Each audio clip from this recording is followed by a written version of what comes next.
Tak ada kehidupan yang landai karena selalu ada pasang surut di dalamnya.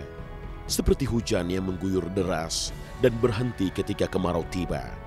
Begitu pula Andre Hehanussa, ia pada akhirnya menghadapi situasi yang serba sulit, di mana ia mengalami stagnasi dalam berkarya. Beruntunglah Andre yang tak pernah memuja popularitas, hingga di saat semua sanjung puja mulai layu di kunyah zaman, maka Andre tetap bersikap biasa-biasa saja. Sukses album Bidadari dan melejitnya lagu Kuta Bali membawa Andre bertemu Julio Iglesias dan menggarap lagu duet bersama penyanyi internasional itu.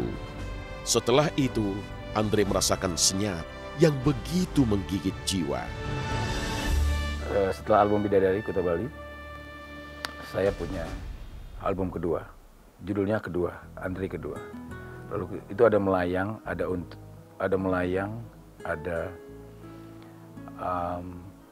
Kau Bukan Untukku. Nah, ada melayang dan ada Kau Bukan Untukku. Album ketiga ada Untukmu.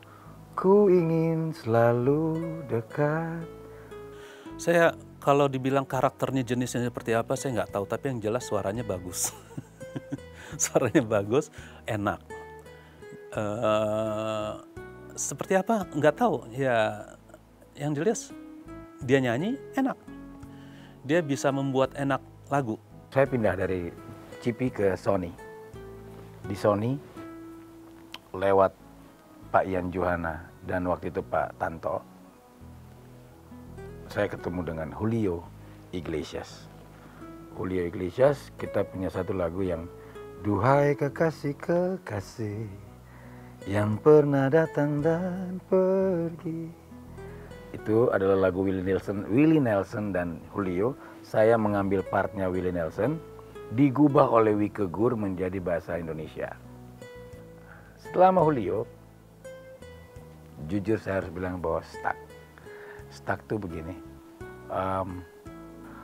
Saya harus mencari bentuk baru untuk membuat satu teamwork baru lagi dari panggung ke panggung sampai ke recording.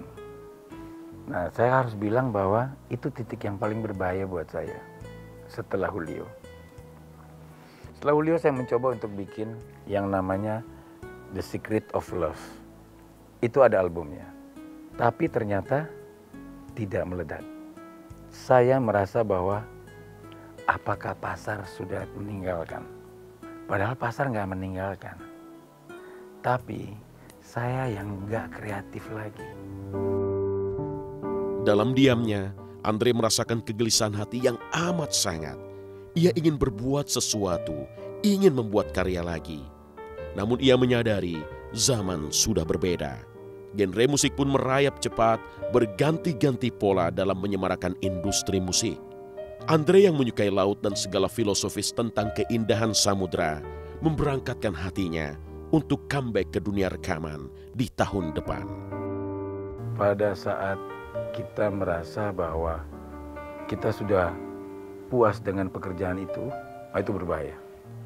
Jadi akhirnya saya kembali sekarang untuk kejar ketinggalan kreativitas itu. Nah, itu yang membuat akhirnya saya merasa bahwa ini nggak boleh lama. Nggak boleh terlalu lama diam. Harus bergaul, harus turun lagi ke anak-anak yang sekarang. Dan anak sekarang jago-jago. Dan anak sekarang punya grup-grup sendiri. Contoh ada banyak nama. Dan ternyata harus bergaul. Jadi setelah itu saya rencana keluar lagi di Februari. Saya bangga, tapi saya harus kontrol bangga saya. Bangga yang bukan sombong, karena itu nggak bagus. Bangga sebatas bangga yang terus push untuk, ayo kamu masih bisa yang lain-lain lagi. Karena kenapa? Seumur dia kan masih bisa berkarya untuk Indonesia. Industri musik yang dinamis mengikuti kejaran putaran zaman. Tak bisa dipungkiri, ikut membuat Andre Hehanussa berpikir keras untuk merumuskan jurus baru dalam karyanya. Namun Andre tetap akan bertumpu pada nilai kejujuran dalam berkarya.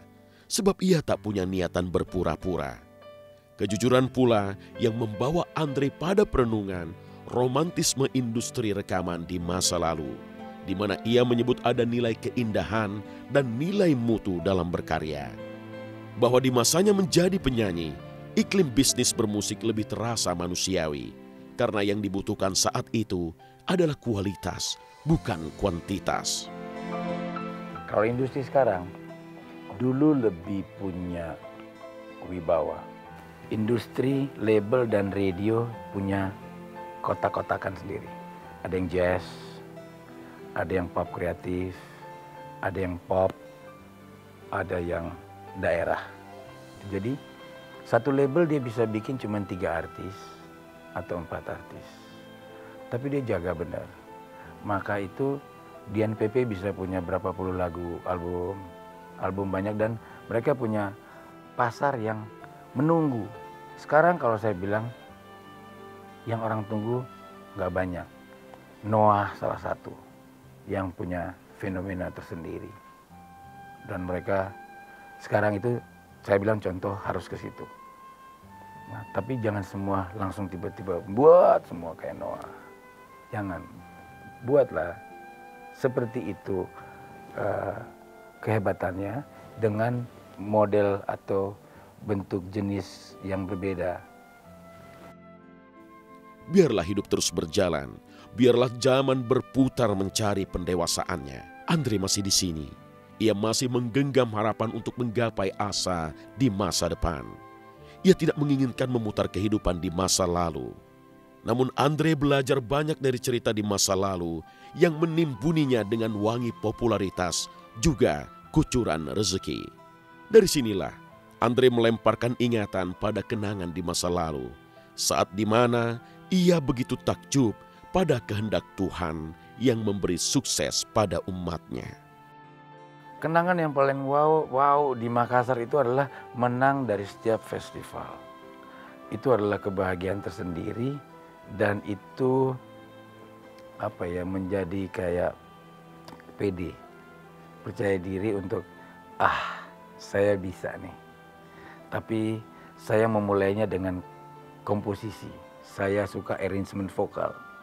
Saya arrangement vokal untuk sampai akhirnya saya buat lagu. Nah, lagu pertama yang saya buat itu di Bandung. Di Bandung, dan saya berikan untuk Katara Singers, grup pertama saya yang pro. Lagu pertama itu judulnya Masa Bodoh. Masa bodohlah saja terserah mau. Seperti itu.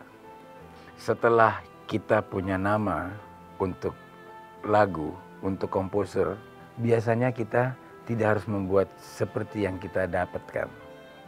Ya, bisa saja problem teman kita, dia bercerita ke kita, lalu kita buat dalam bentuk notasi atau lagunya, liriknya. Ternyata lagu itu malah lebih lama nahannya. Jadi saat itu beruntunglah saya, karena ada Kuta Bali sebagai pembuka, ada Bidadari untuk menahan eksistensi Kuta Bali tapi untuk anak-anak ABG, lalu ada KKEB yang nahan sampai hari ini. Jujur aja saya, walaupun seperti sekarang ini, kalau nyanyi KKEB, saya pernah nyanyi di salah satu acara sekolah. Saya tanya, usia berapa? Mereka bilang, kita 17 om. Oke. Anak saya 16. Jadi saya harus tanya, dari mana kira-kira kalian tahu lagu itu? Dari papa om, dari mama om. Terus ada yang bilang kami dapat dari YouTube, kami buka dari, oke. Artinya ternyata lagu punya kekuatan setiap zaman. Banyak kok gitu lagu-lagunya juga ya, masih sering orang-orang juga sering denger gitu ya. Tapi saya lupa judul albumnya, judul lagunya di album pertama, tapi justru bukan Kuta Bali sama Bidadari. Ada satu lagu, saya lupa judulnya itu ya. Dan saya terkenal, saya sempat telepon dia, "Dre, ini lagu bagus banget ya." Gitu. Saya orang yang paling takut sama wanita, Mbak.